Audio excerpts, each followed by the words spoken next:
right, good afternoon. Hello, everyone. Thank you for making time in the last days of summer to be with us to talk about a really important topic. This is on teaching through crisis using trauma-informed approaches. Um, we uh, we know that these crises are happening more and more frequently, and teachers are being asked to handle more and more on so-called days after.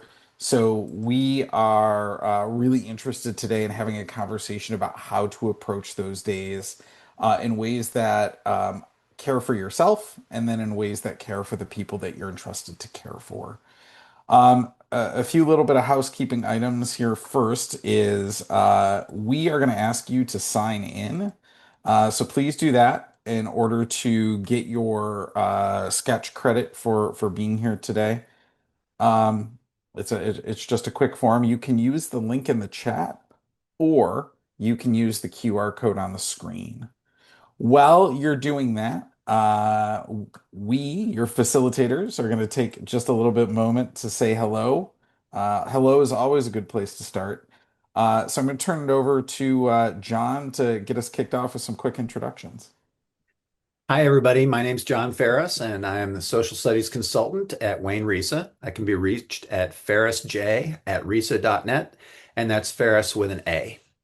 And with me is, I'm Jeff Austin. I use he, him, his pronouns. I'm a literacy consultant here at Wayne Risa, and I can be reached at austinj@risa.net.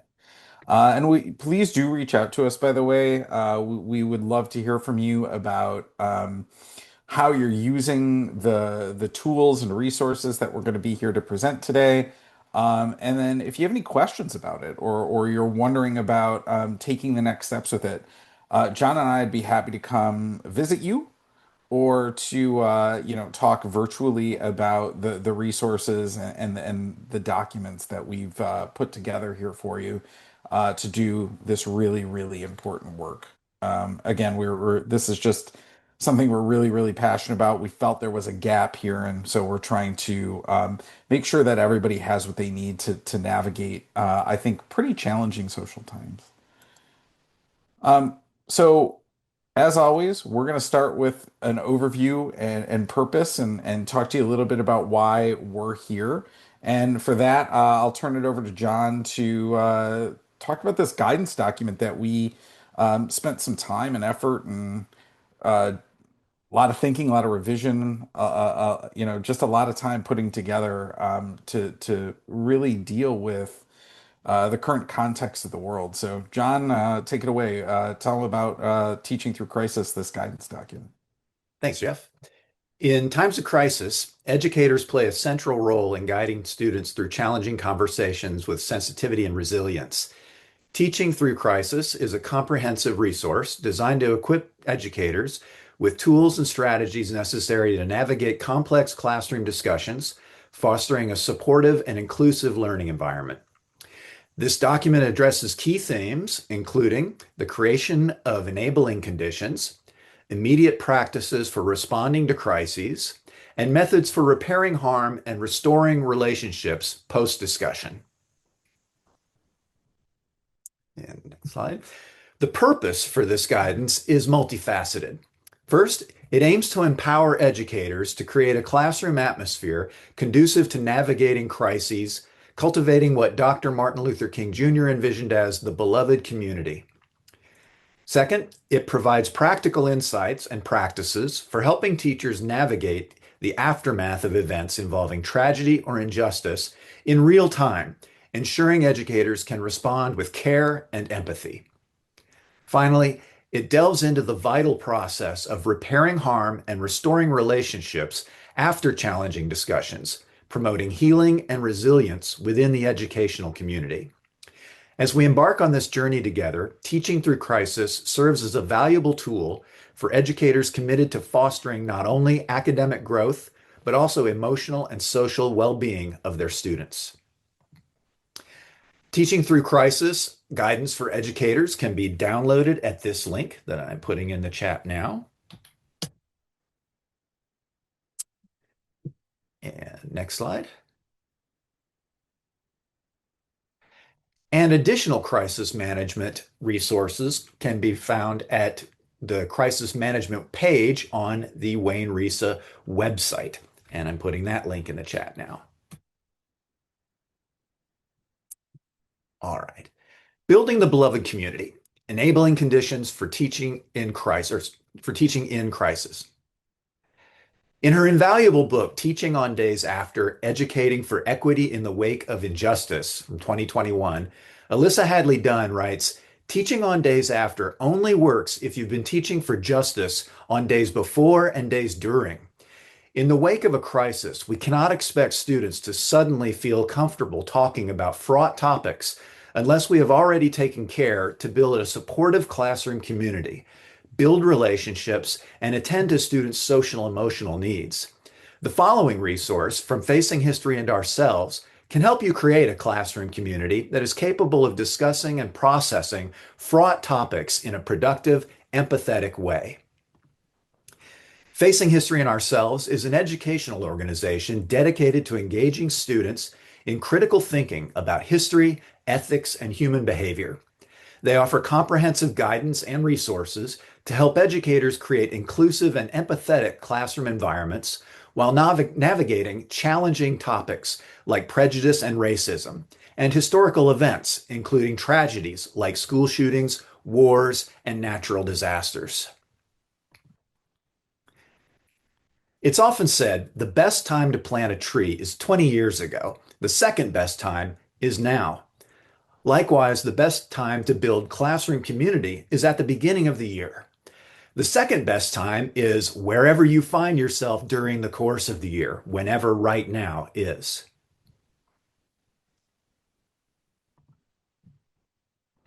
While this toolkit is designed to help you lay a foundation of community and care as you welcome students into the classroom, you or your colleagues can also use it to build community throughout the year. Establishing the groundwork for an environment conducive to students freely expressing their thoughts and ideas not only enhances their academic success, but also establishes a supportive base to tackle challenges and disruptions that may emerge throughout the school term. The Building a Classroom Community Toolkit is structured in 3 parts. The first section presents preparatory steps aimed at readying yourself for a new term or teaching a new class. This involves reflection prompts and strategies emphasizing self-reflection, prioritizing relationships and compassion in teaching, and placing importance on self-care. The second section presents activities designed to assist students in fostering comfort within the classroom, nurturing relationships between students and the instructor, and cultivating a sense of community within the class. The final section details opening and closing routines for classroom use. These routines serve as pivotal tools in establishing tranquility, consistency, and predictability, particularly when transitioning between in-person and remote learning settings. We have used these resources in classes in our own teaching and can strongly recommend this and pretty much all resources from Facing History and Ourselves. We encourage you to explore this resource and find lessons that you think will help you to build relationships in your classroom at the beginning of the year. Now over to Jeff. Yeah, we're gonna spend a little bit of time today also just talking about responding to crisis. John has set us up really, really well to have that conversation.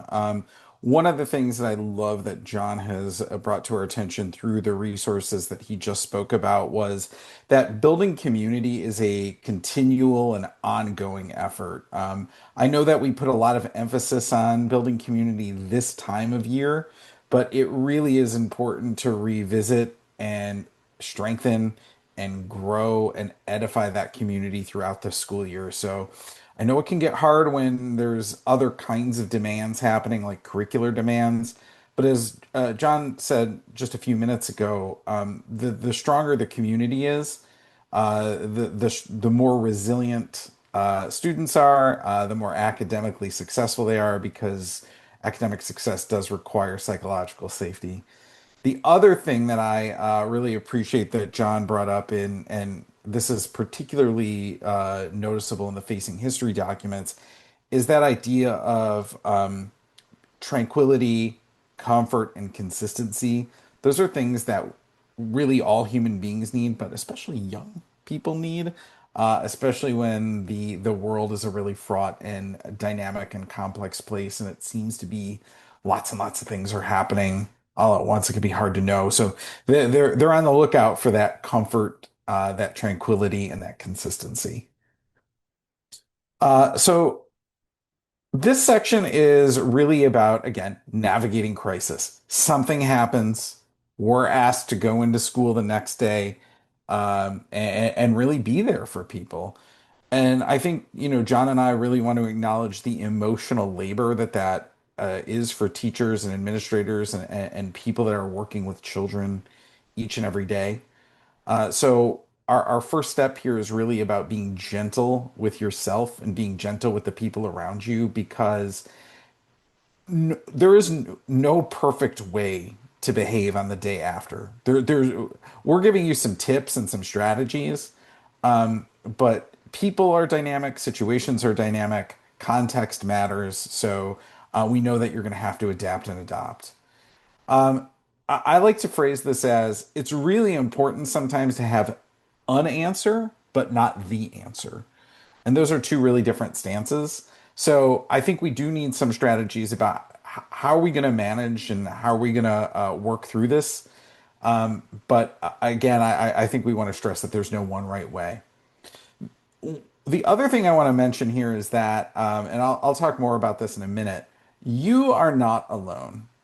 I know it feels like when we are caring for students, especially on these really, really hard days, that we have to do it all. And I just want you to remember that you are one caring adult out of many caring adults that operate in the school. It really does take a village.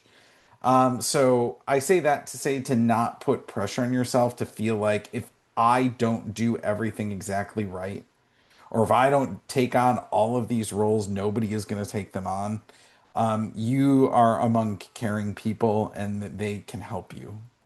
So I'm going to talk about 5 ways to navigate crisis. And you can see them on the screen. They're take care of yourself, as we just talked about. Focus on relationships. This is what John was talking about earlier. I love that quote about the tree. 3 is to do something. We'll talk more about what something might look like. 4 is to set and respect boundaries, and 5, really, really critically, is to center hope. Oftentimes, after trauma and after really complex local and world events, that hope is the first thing to go. People can start to feel drained of that ability to look forward and see some light, and we want to make sure that there's always a light to see. So that's really, really important. All right. I'm going to use a little bit of a cliche here to talk about taking care of yourself, and that is sometimes you got to put your oxygen mask on first before you can help others.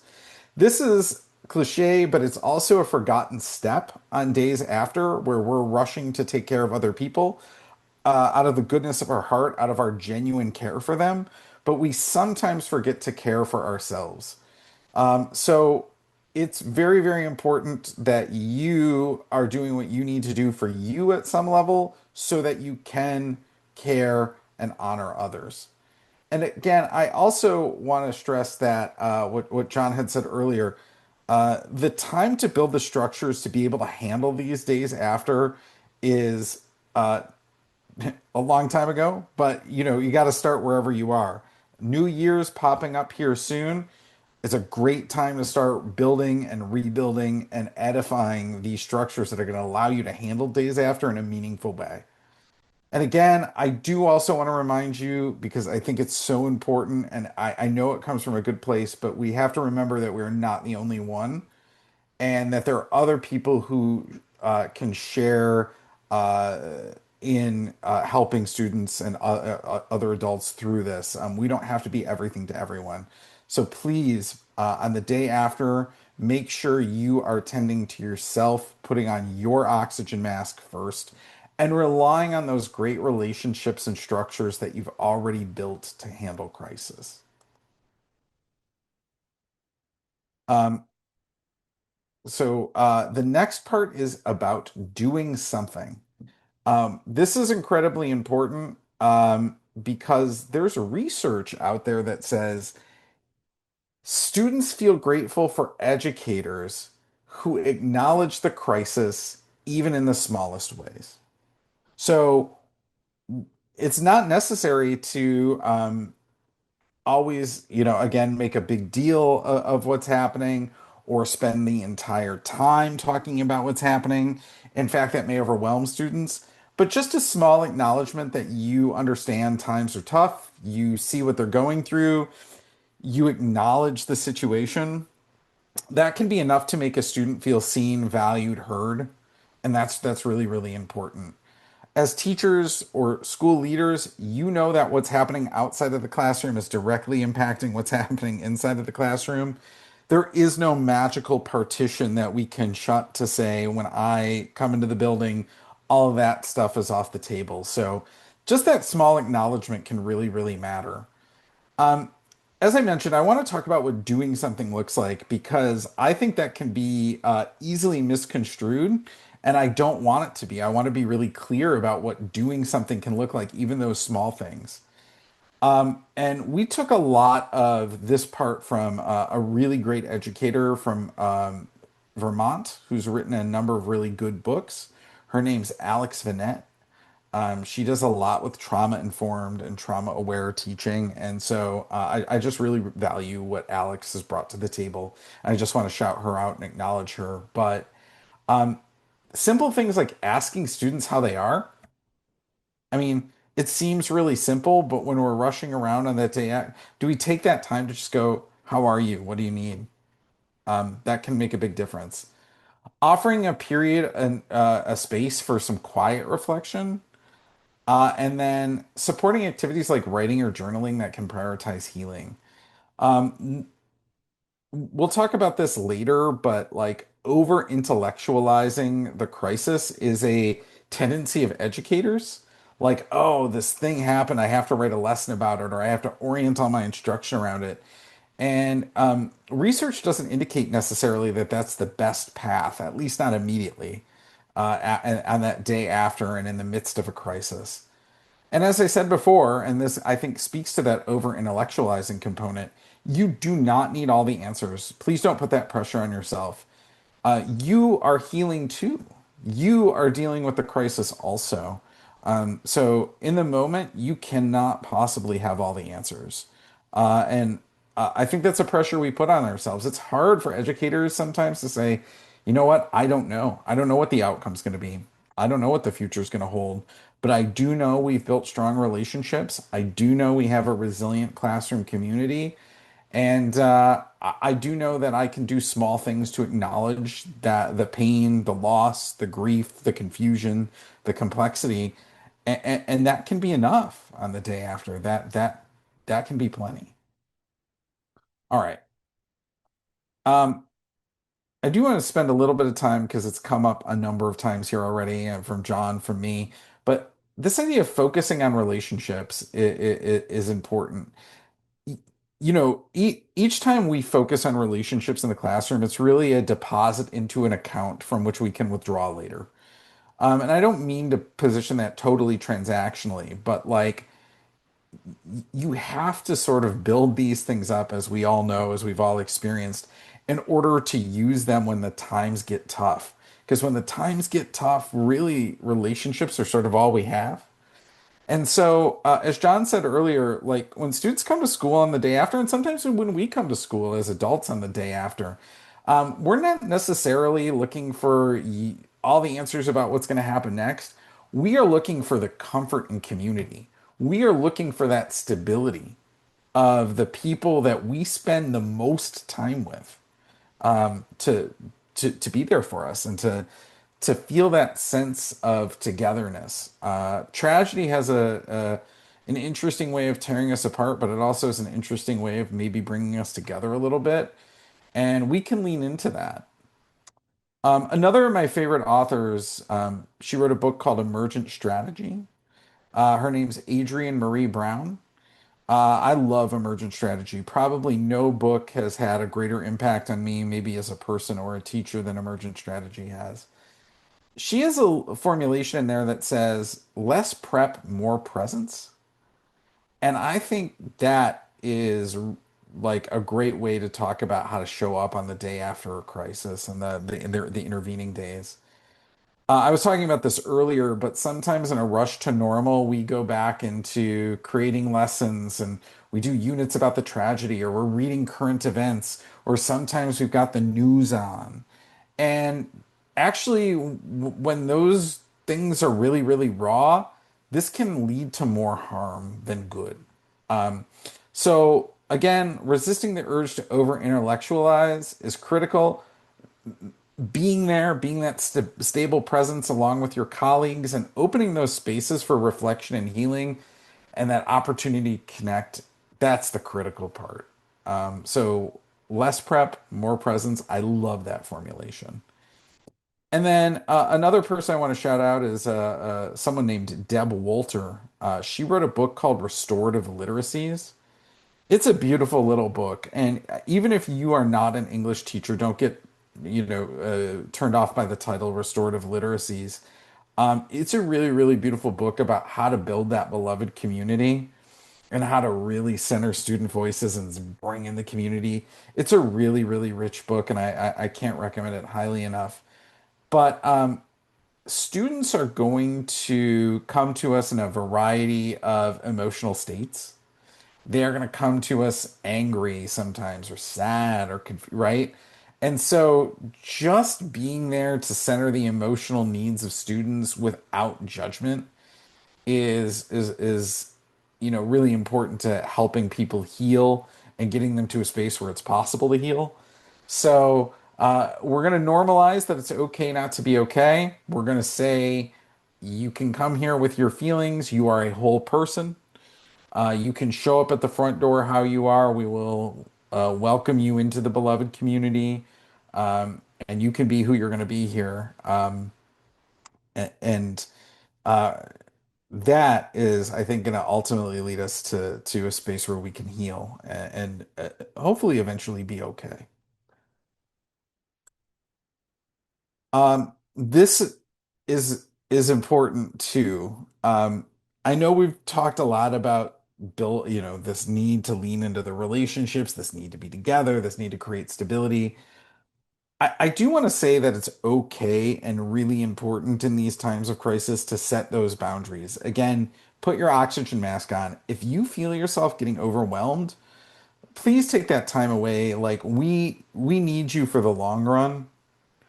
We need you for the marathon, not just the sprint. So if you feel it's just getting too much, take that time to step away and do what you need to do for you.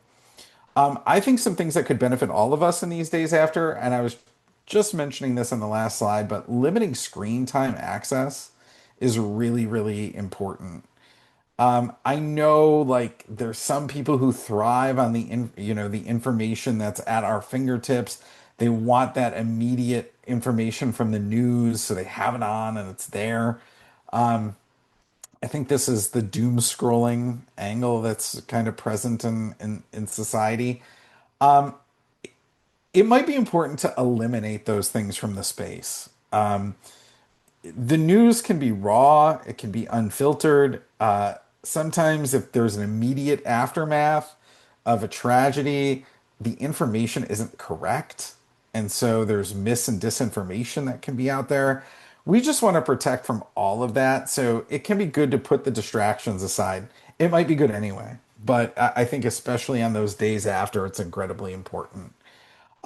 So we were talking earlier about spaces for writing, spaces for healing. Those analog spaces can be really important. And there's a good document, you can look it up online. It's called Handle with Care. It gives you some of these tools and strategies that are good for healing, processing, dialogue, navigating conflict, which we'll talk about in a minute. All really, really good stuff. If you are going to open your space up to conversation, and you are going to open your space up to like a dialogue, a processing dialogue for the kids who want it and need it, or even for the adults who want it and need it. I think you're going to need to rely on your norms here. You're going to need some guardrails because, again, those emotions are going to be heightened. So it's really important that we scaffold the conversation and that we have really clear boundaries for how it's going to happen.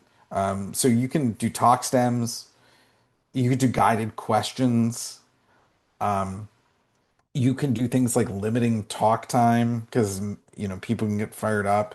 So just sharing airtime a little bit more. So all of those are pathways to healthier dialogue, and we need healthy dialogue in the aftermath of trauma and crisis. The other thing that I really started to do in my last few years in the classroom, because and I left about 4 years ago, the days after were piling up, and I was realizing that a lot of students didn't want to participate necessarily in open space conversations, at least not immediately. And so I started to create back channels for them to share their thoughts with me if they wanted. Obviously not mandatory, but I would just hand out if they were listening to the conversation and something struck them, but they didn't want to get involved because maybe the thought hadn't fully formed, or maybe they're not in an emotional state to have that conversation. Just a little note card that they can hand to me at the end and just say, "Here are my thoughts. Please read them. Here's what I'm thinking. Here's how I'm feeling. Here's what I need right now." Um, all that can be powerful. And then, as I was just saying, allowing students to opt out is important. I don't think a lot of good comes from saying we're going to make you talk about this tragedy. We're going to make you talk about this crisis right now, or I'm going to make you write about this crisis right now. This is where we need that flexibility and adaptability. And again, if kids want to back channel, if kids do want to talk and process, I think we just have to have those like that ability to be flexible and adaptable on those days after to give kids what they need and give adults what they need if you're responsible for facilitating adults. As I said, this is incredibly important. Kind of where I want to be is centering hope. Uh, I'm going to shout out another one of my favorite writers, Miriam Kaba. She says famously, hope is a discipline. And I think what she means by that is you have to continue to find ways to hope, even when things feel a little hopeless. And so um, we have to be committed to centering and recentering hope as needed. But I don't need to tell you this, but I do think it bears saying that one of the most dangerous things we can encounter at any time, but particularly in situations that are hot, is hopelessness. Uh, we can look for signs of withdrawal from extended periods. We can look for signs of harm. It's just really important that we try to center hope and belief and renewal, not to ignore what's happening, because I definitely want to acknowledge whatever is happening in the world when we're having these conversations. And also not to say, hey, it'll be okay, because I can't promise anybody that. But I think we do need to find ways to hope. And that might be the part of the relationships that we're in and all that beloved community building that we're doing and the tree we planted in 20. Here it is, right? Like it's all coming back to bear. So again, centering hope does not necessarily mean everything is going to be okay. We don't want to tell people that because we can't guarantee it, or it'll all work itself out, or the sun will come up tomorrow. That sounds a little dismissive. Um, but Mirakaba suggests that we might be able to connect students back to their purpose. Like, how does this tragedy, how does this put steel in our resolve, and how does this make us commit to the kind of world we want to build together? We can consider possibilities beyond the immediate moment. Past is not always prologue. The present, is not always the future. So it it's important to think about not just now, but distantly from now. That can be, I do want to shout out that that can be really hard for kids to take future orientations, right? Like, that can seem really, really big. But I would just argue that the future orientation doesn't need to be 10 years from now, right? Like, I mean, we can think about a month from now or 6 months from now. And I even understand that that's big.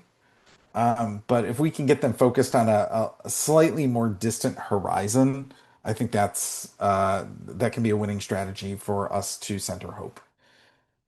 And then fundamentally, I do think we can say this, and I think this is really different from everything will be okay, or the sun will come up tomorrow, or whatever saying that we're going to use there. But like believing that better still remains possible. Believing that evil acts don't extinguish or foreclose on or prevent a better future. I think that's a good message to send. That's not saying everything's going to be okay because we don't know that. We still got to work for that better future, but it's that's a good I think a good message to send. All right. So one of the things that John and I hear frequently is this all sounds really good. And I want to be that space and place for kids and for my colleagues.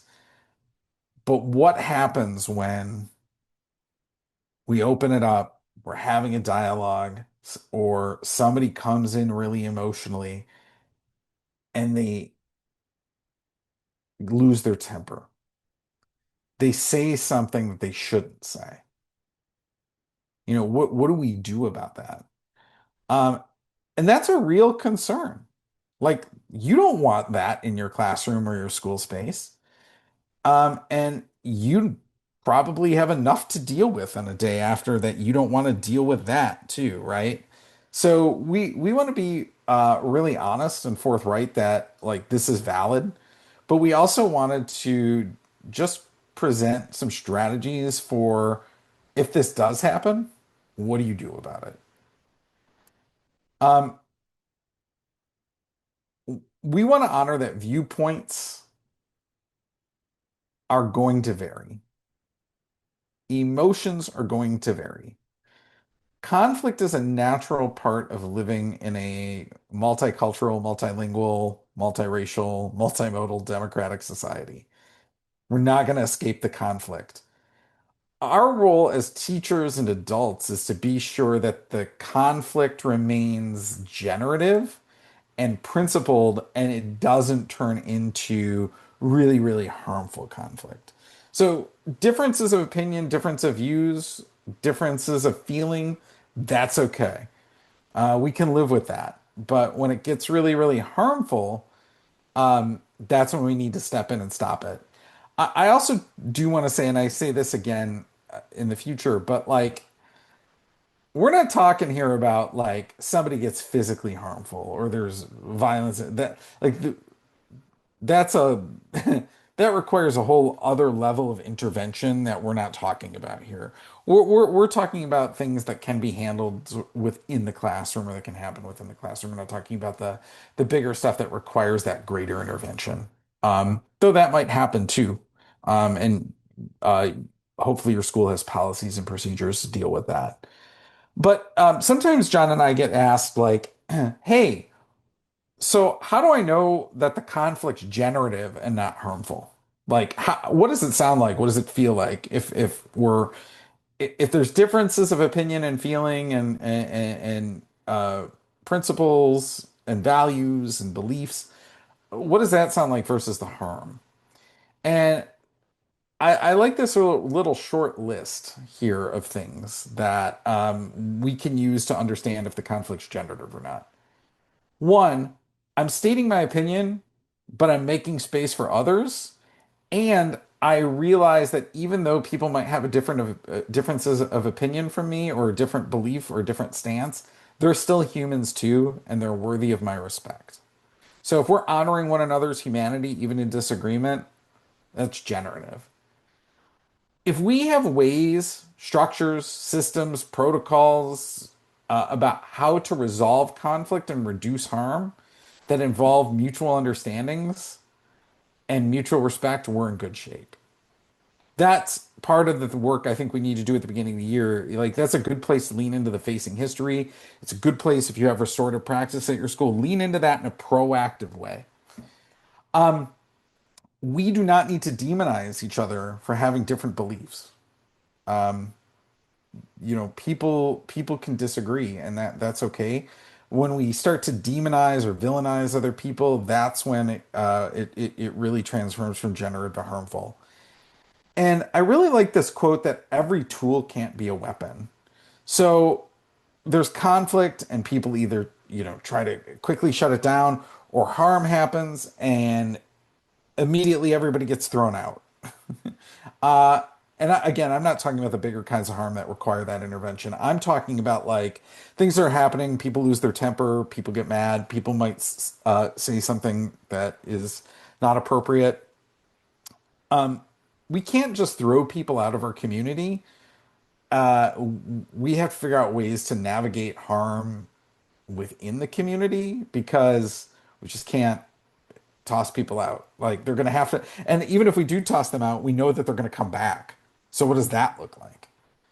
So on that note, we want to put together just a really quick, high level way to navigate harm in a community should it happen. We rely on Mia Mingus here, and her four-pronged approach to apologies. The first part of an apology, and I think this really stands true in any relationship, friendships, marriages.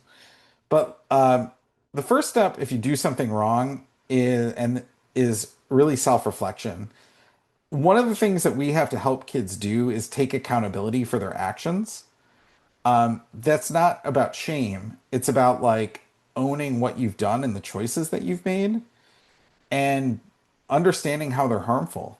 So, if a person's not willing to take accountability for what they've said or done, they're probably not really ready to apologize or repair the harm. So that's really the first step.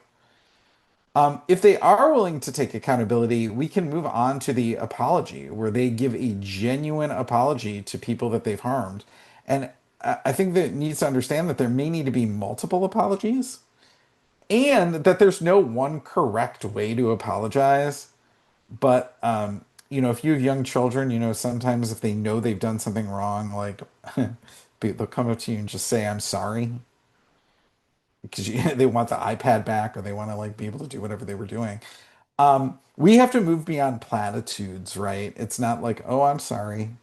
But I think it's really important, even though there's no one right way to apologize, that the apology is really specific and it really does address the harm that was done. Like, that really matters to people.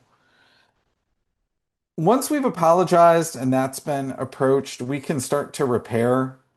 This is probably going to take a really, really long time because in order for people to trust that you are genuinely sorry, you have to act differently and behavior needs to change. So you need to not do that again. And that's really important lesson for kids, right? It's not enough to go, "I'm sorry," and then just turn around and then do the same thing again and go, "I'm sorry." Like, that's not a helpful cycle. So we have to get people to change their behavior and really, that's where that accountability comes in. Um, but I do want to say that, like, if people are genuinely sorry and have taken accountability and they've done these steps, it's really important for us that for them to welcome them back into the community. Every tool can't be a weapon. We can't just exclude people all the time forever. So they're going to have to be reintegrated somehow. And that's worth thinking about from your end as an educator. Like, what does it mean for this person to come back? And what do I have to do, and what do they have to do, and what does the class community have to do?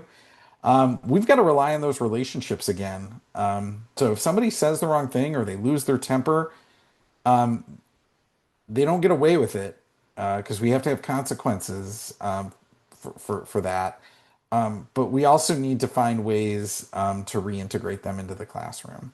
And this can help as a strategy. Like, if we do these things, like, this can help them reintegrate well and let people see. But they need to have a second chance, right? To be able to be in the classroom and to be in the community. So if something happens, take these approaches. They do help.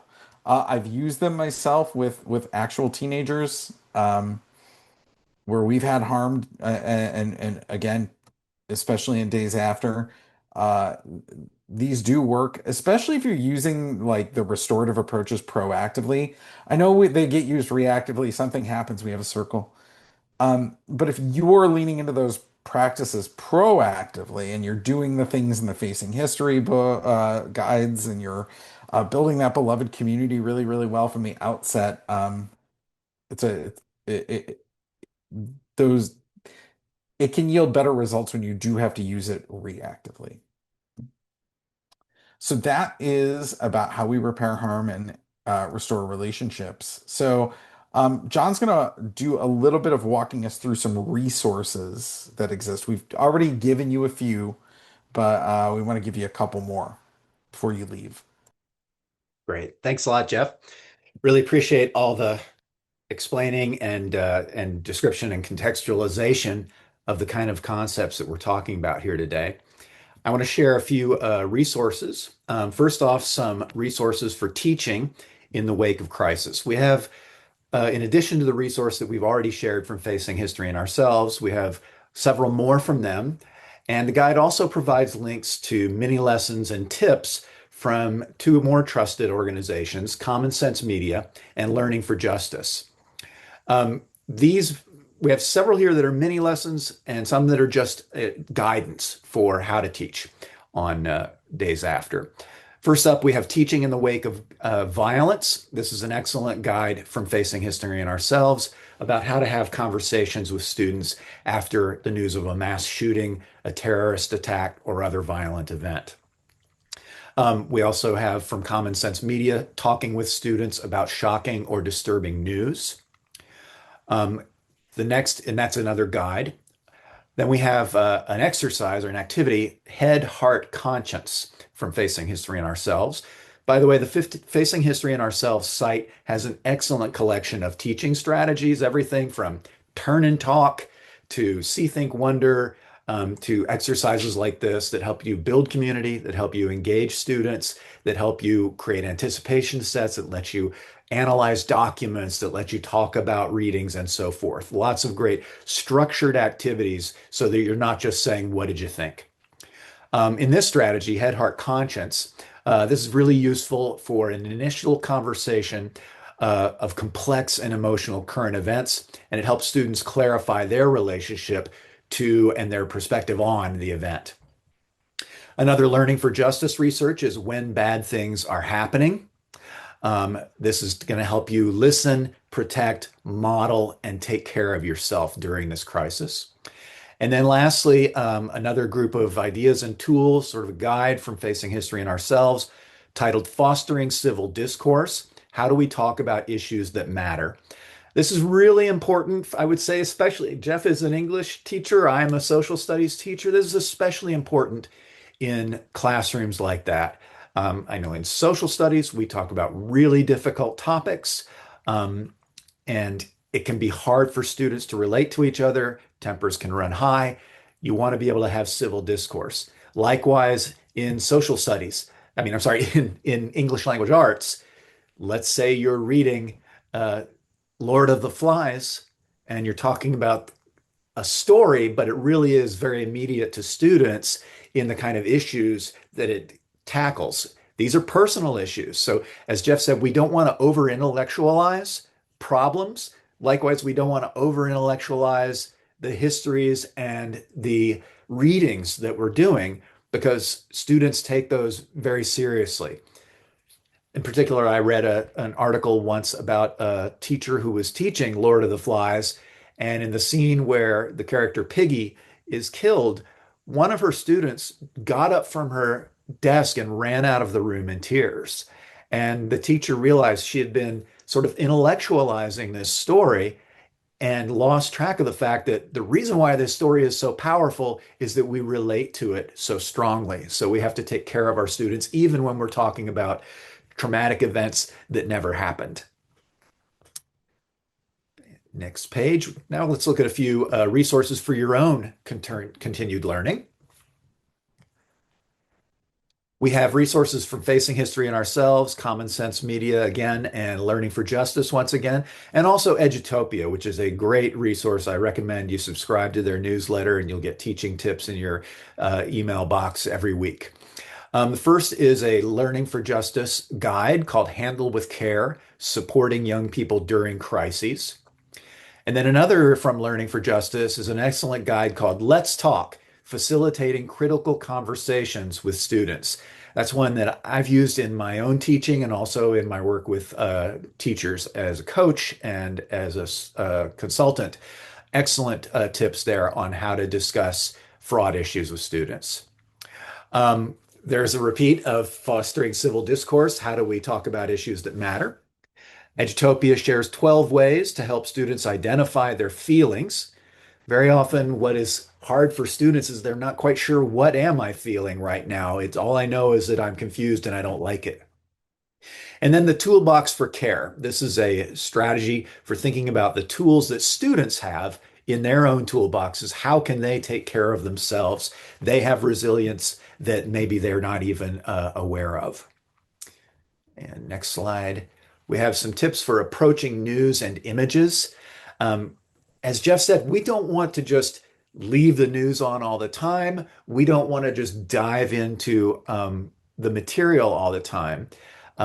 What came to mind when he was describing that is I once went into a classroom on the day after a school shooting that had occurred. And the teacher, while he was getting his laptop ready to take attendance, said, "Why don't you all watch CNN for a moment about the shooting, and then afterwards we'll have a discussion about the issue." And I could tell as I looked around the room that a lot of students were really in pain watching that. And so we have to be very careful and take a lot of care when we do this. So one resource is from Greater Good magazine, 11 tips for protecting yourself from upsetting images. And then another one is from Common Sense Media, how to talk to kids about violence, crime, and war. And then our last set of resources are news and media literacy practices. First is Current Events in the Classroom from Facing History and Ourselves. This provides information on how you can make connections to your curriculum and to what's going on in the present. This is really important, especially if we're teaching with the C3 framework, arc of inquiry, which asks you to make connections at the end of a unit. You communicate your conclusions about the historical event that you've been studying, and then you connect it to the present and take informed action. Facing History and Ourselves can help you do that. Then On the Media has shared the Breaking News Consumer Handbook about dealing with emerging stories. Crash Course, everybody's favorite YouTube channel for history, and Digital Inquiry Group, who were formerly known as Stanford History Education Group, have a resource called Navigating Digital Information. And lastly, we have from the News Literacy Projects resources for educators in dealing with news topics. Thank you so much for your time here today. And if you if you're watching us later on the recorded version, thank you for taking time to navigate this really challenging topic with us. We genuinely hope that you won't ever need these resources, but unfortunately, we know that you might. And so we want you, in whatever role that you play, to feel well prepared to take care of yourself and to nurture your beloved community that you spent a lot of time building and edifying and strengthening over the course of your time and education. We wish you a safe, happy, and healthy school year. And we, again, just really appreciate you spending the last little bit of summer with us. So we'll see you soon. Thank you. Thank you.